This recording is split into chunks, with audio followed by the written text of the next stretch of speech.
Hello Hungary, hello Budapest, hello fellow Europeans and American friends. Thank you so much for having me.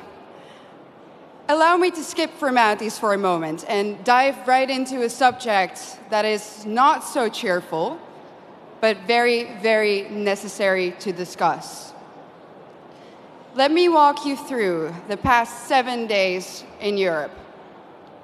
This week in Stockholm, 3 elderly women in their 70s were stabbed in broad daylight on the streets. In London, 4 people were stabbed in a time span of just 42 hours. In Paris, hundreds of African migrants took to the street to riot. And in Brigalow, also in France, yet another church was burned down to the ground. And that, ladies and gentlemen, is just a few incidents in just a couple of days on our beautiful continent. But we all know that these incidents aren't incidents anymore. If there's one thing that's for sure, is that we know, and our governments also know, that there is a link between mass migration and crime. In the Dutch city of Dordrecht, something interesting happened the other day. They announced, and this is a small city in the Netherlands, in my home country, that a new asylum center will be put in that little town. And what did the municipality do? They said, we are going to offer citizens who live in the vicinity of this center 1,000 euros to take extra safety measures. Our new reality in Europe consists of frequent rapes, stabbings, killings, murders, shootings, even beheadings. But let me be clear about one thing. This did not used to happen before. This is a newly imported problem. Samuel P. Huntington predicted this over 25 years ago when he wrote, and I quote, "In the new world of mass migration, the most pervasive, important and dangerous conflicts will not be between the social classes. They will not be between the rich and the poor. They will be between peoples belonging to different cultural entities. Tribal wars and ethnic conflicts will occur within civilizations." Well, boy, was he right. And the worst part is, we as a society seem to have become indifferent to it. When another white boy or a white girl dies at the hand of an immigrant, we might shake our head, we might let out a sigh, we might even get angry for a minute or two, and then we go on with our lives. We offer the family thoughts and prayers, but nothing ever changes. Ladies and gentlemen, what does that say about us? This is a response of a society that has already given up, a society that has already accepted its defeat. But is this true? Have we given up? Do we really accept the new reality that our globalist leaders have in mind for us? I know one thing for sure. And that is that if nothing changes, if we don't start to seriously fight for our continent, for our religion, for our people, our countries, then this time that we live in will go down in history as the time in which Western nations no longer had to get invaded by hostile armies in order to be conquered. This time will then go down in history as the period in which the invader was actively invited in by a corrupt elite. And not only did this corrupt elite invite the enemy in, they made the native population pay for it too. Everyone who has eyes can see it. The native, white, Christian European population is being replaced at an ever-accelerating rate. Let me back this up for you with some statistics from my home country. Let's take Amsterdam, the capital. Amsterdam currently consists of 56% migrants. The Hague, 58% migrants. Rotterdam, almost 60% migrants. And of course, most of these immigrants come from non-Christian, non-Western, African and Middle Eastern countries. Conclusion: the Dutch population is already outnumbered in the majority of our cities. But let's look onwards. London, 54% migrants. Again, conclusion, native population outnumbered. Brussels, color me shocked, 70% migrants. Conclusion, native population majorly outnumbered. And other Europeans will, of course, follow suit soon if they haven't already. So I'm going to draw the forbidden conclusion here. The Great Replacement theory is no longer a theory. It's reality.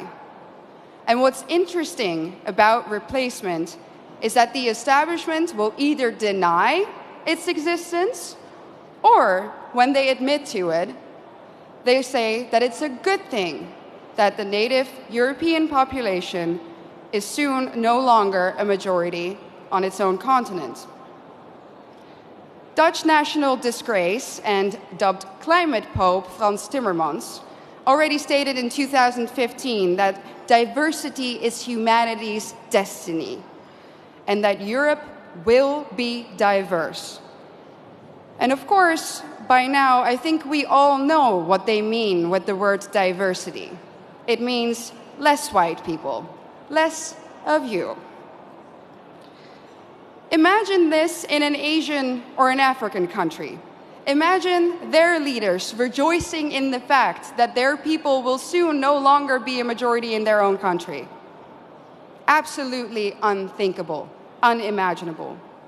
So what in the world is wrong with our leaders? The underlying sentiment of what they say is always the same. Our establishment claims that white people are evil and that our history is somehow fundamentally different from that of others. Consciously or unconsciously, they have sucked up the lies and the anti-white dogmas of the neo-Marxist critical race theory. That's why the totalitarians in Brussels are trying to force you, the Hungarian people, a sovereign nation, to accept immigrants despite the fact that the population has said no, and so has the government. But make no mistake, the majority of the Dutch people haven't asked for this either. Just like Brussels is forcing Hungary to accept these hordes of immigrants, they are doing the same now, even in the smallest of towns in the Netherlands. No part may remain Dutch in the traditional sense of the word. No part of Europe may remain European. And it's not difficult to understand why. If the old Europe still exists in certain places, then people will be able to compare the new Europe to the old, and newsflash, they will prefer the old. That's why the Eurocrats hate Hungary so much. And their message is clear. Our way of life, our Christian religion, our nations, they have to go, without exception. Their vision of the future is the neoliberal, unrecognizable Europe, where every city becomes kind of like Brussels.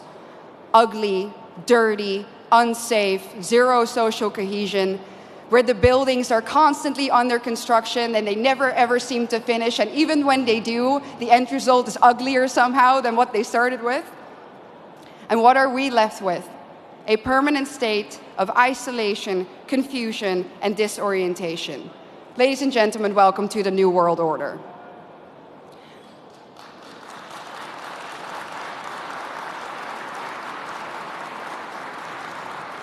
So what's the antidote?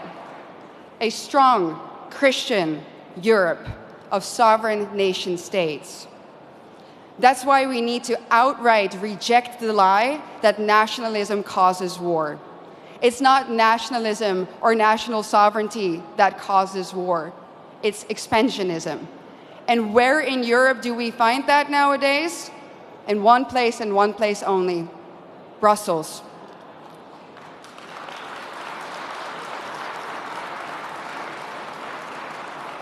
Isn't it funny how the same people who erode our national sovereignty and love to do it, give it all up to the bureaucrats there, that those people are now telling us that we need to spend billions and billions of euros on the national sovereignty of Ukraine? It's a joke, honestly, and it's a pretty sick, expensive, and dangerous joke. During a recent interview, I got asked by an interviewer, do you think that you ever go too far? Do you think that you're ever too radical? I thought about it for a second, and I said, no. No, I don't think I go too far. Truth be told, ladies and gentlemen, I think we in Europe do not go far enough. I think that if we really think about the organized, structural attack on our civilization, that we don't do enough. Do we do enough to stop the attack on our families, on our continent, on our countries, on our religion? When we hear about another murder, another stabbing of a young innocent child, do we do enough? When we know that our national sovereignty has been given up in less than a century to Brussels, do we do enough?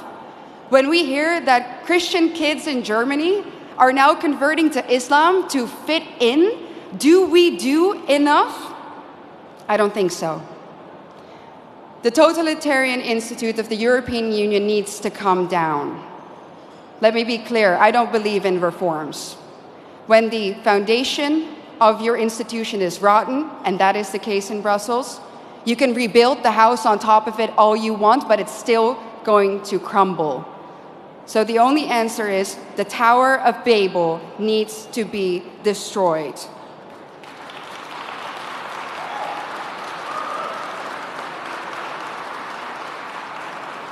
Ladies and gentlemen, we are the daughters and sons of the greatest nations on earth.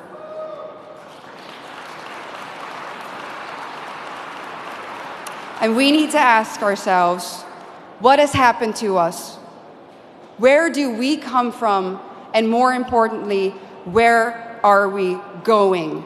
Our elites have declared a war on us, and now it is time for us to put on the full armor of God, fight back, and win. Thank you so much.